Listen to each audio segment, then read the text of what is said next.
Welcome, mates. I'm Bloodthirsty Lord, but you can call me Lordy, and today we're back on Paragon once again. You should be seeing some Rampage gameplay in the background. Rampage is such an amazing hero. I've been having so much fun on it. That's why you're seeing in the background, but that isn't the main topic of today. What we're going to talk about today is obviously got to do with Monolith, the new map that is coming to Paragon, the new meta, new cards or card reworks, followed by the lastly, hero traits. We're going to talk about all that within this video today. It's going to be very interesting to go over all that. Some of it we just go more in depth, some of it's theories, but it's going to be very interesting to say the least. But before we get to this video, make sure you hit that like button and subscribe button to keep up to date with all the greats and latest Paragon Gaming content and Paragon Gaming news. And as always, expected here first. So without further ado, let's get straight into this. So a couple of days ago, the Epic Games team and the Paragon team did mention that Monolith, the new map, will be out in Paragon on December 6th, but then all these changes came out of nowhere. They're reworking stuff, adding new stuff, they've done so much. It's pretty much making Paragon completely different. And everyone was like, oh my god, they can't believe this is insane. They put so much time and energy into this. It was really amazing to see the Epic Games team and the Paragon team do all this amazing changes with such little time, because obviously when you play a game you expect it to pretty much always be the same and never change, but this is a MOBA and it's always changing, and obviously it did change once again and for the better. And with all these changes coming to Paragon, there will be also a new meta. We shifted from multiple metas. Back in the past there used to be a crit meta before this tank meta happened, and the crit meta happened at 0.25 or 0.27 of Paragon patches and updates. It was such an insane experience because you could play anything and hit your enemies like a brick. It was so fun and so unbelievably enjoyable for some reason, and obviously that meta changed and it became the tank meta. The tank meta at first was interesting because you were able to build your hero in a tanky way or give him health and armor and tower dive, and obviously after time it became more daunting and obviously more stale, but that doesn't matter. We don't want to talk about that. We're going to talk about the new meta. Obviously with the new map and all these changes, there has to be a new meta. What could it be? There's so many possibilities. What if it ends up being the basic attack damage meta or the AK ability damage meta? We don't know. There's so much things happening and so many changes happening to the game. It's unbelievable. I'm hoping we have something interesting when it comes to this actual game, because they're rebalancing every hero and rebalancing the game. Just imagine a meta where you can just build pure damage and have extreme amounts of fun in destroying your enemies without worrying about building a tank item or two within your build or your deck. And obviously that is a great thing, and I could play heroes like my favorite hero, Feng Mao, followed up by Kallari, Countess. Oh my god, it would be such an enjoyable experience to see. And with the removal of travel mode, I'm guessing they'll be adding new cards to the game, and also reworking some of the cards that we used to have before into the new map Monolith. So maybe we can see more movement speed cards into the game, followed up by, you know, the harvester keys that we used to get harvesters. Obviously these and harvesters on Monolith is only Amber Link, so these keys might get removed or might get a rework to work with the Amber Link in some type of way to give you bonus CXP globally to your team or help you stack the Amber Link quicker.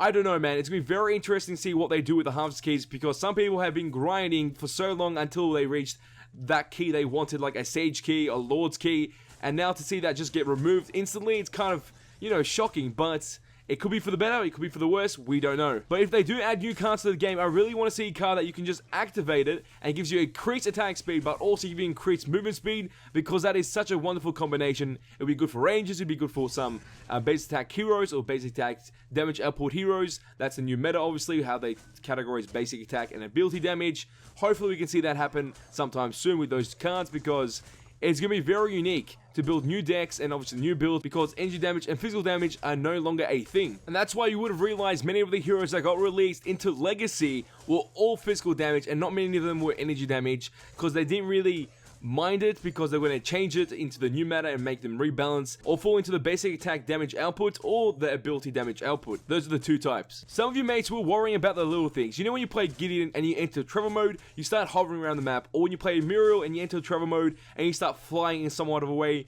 You guys are missing that already, and you're like, I don't want that to go at all. They might integrate this as a part of the actual kit, like after a certain time, or if they get a certain movement speed buff, they're able to use this actual travel mode animation within Monolith as pretty much as an indication that you're gaining more movement speed. I don't know, but that seems more reasonable instead of just deleting it, because that'd be kind of annoying, because some of those animations were so crisp and so gorgeous to look at. Because other MOBAs do the exact same thing. If you do get some type of movement speed, they usually have a different animation showcasing that the hero is moving faster than he was previously. so I'm guessing they'll be doing that with Paragon as well. And now let's move on to the hero traits, which was mentioned in the last video, or the last massive Paragon news video that we made on the channel, which was showcasing a hero with 4 little attributes or 4 type of roles underneath his name. It was Gideon, and he had 4 things under his name, and those were Burst, Assassin, Elusive, and Sieger. And for some reason, this describes the character's kit in every way possible. Burst because of his Q ability that we already know of. Assassin because maybe his high amounts of damage they can dose out within a couple of seconds. Followed up by him being Elusive because he's got that gap closer, or pretty much that ability that makes him initiate and escape quite easily because he's got like 800 units to 1,000 something units. It's pretty insane. And he's a Sieger because his ability is to destroy enemy units and enemy minions really quickly, and then his allied units or teammate minions will be able to push up into the tower and pretty much siege that tower, and obviously keep on going like that, because that's what he is. That was his main intention when he was created by the company, or by Epic Games and the Paragon team. But obviously these heroes can be played in another way. You don't have to play them the way it's been said there within the hero traits, and you can play them in a completely different way and end up still winning and becoming very strong. But if you're brand new to the game, majority of the time you want to go what's discussed within those hero traits of that selected hero that you want to play, because that will help you understand the hero, learn as much as possible about the hero, and try and master it as quick as possible. And with all that knowledge, you'll be able to test the hero in different scenarios and have different builds on him, and play the hero in a different way than he was actually mentioned within their hero traits, and end up succeeding within every match that you play. It's just find that little touch that makes your selected hero so strong, and obviously you can abuse that factor and win your games easily. But with all the info that we know already and all the info that we discussed within this video, I feel like Monolith is going to be one enjoyable experience guaranteed, and I'm hoping that everything that Epic Games and the Paragon team have done has succeeded in the best way possible, because I want to have that exact same feeling when I first came to Paragon and got my hands on the game on the first day of early access and had that amazing experience on the game. I want to see that happen once more on this new map, Monolith, and then just become like a daily routine when I just feel like it's my first day every day coming to the game and having such a bloody amazing experience. Because the reason why I love games like this is the complexity within the game and how much things you can do within the game and how it never gets boring. That is one thing MOBAs do succeed at, and Paragon has 100% succeeded at that, and that is why I still enjoy this game till this day. But there's still a lot of things that we don't know about Monolith, like what are the river buffs, where's Orb Prime located exactly, and there's so much more about scalings, the roles, because there's obviously going to be new roles within the game, and there's so much just interesting stuff coming and that we still don't know of. And obviously if we do get any more information about that, expect it here first, guaranteed, as always mates. I love to keep you guys up to date as much as possible, and that's what we're going to keep on doing, especially with the new map Monolith and the new hero that will be coming out, because there's going to be a new map and new hero on December 6th. Exactly.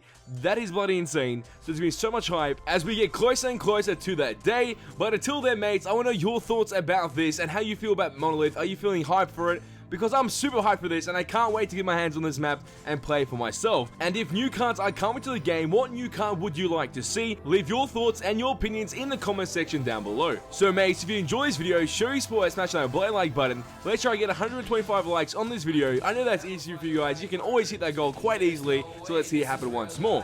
And if you mates want to see more Paragon Gaming content and Paragon Gaming news on my channel, all you have to do is share this with your friends and hit the subscribe button to become a mate today. And that is all for this video. Time's go, but don't you worry, we're back very soon. Hey Jats boys, because that's it, nothing yet. And guys, if I sound super hyped in this video, it's because I truly am, and I can't wait for the future of Paragon. It's looking great and it looks better every single day, and I think G Fuel made me a little bit more hyper, but what can you do? It's bound to happen. And that it feels right.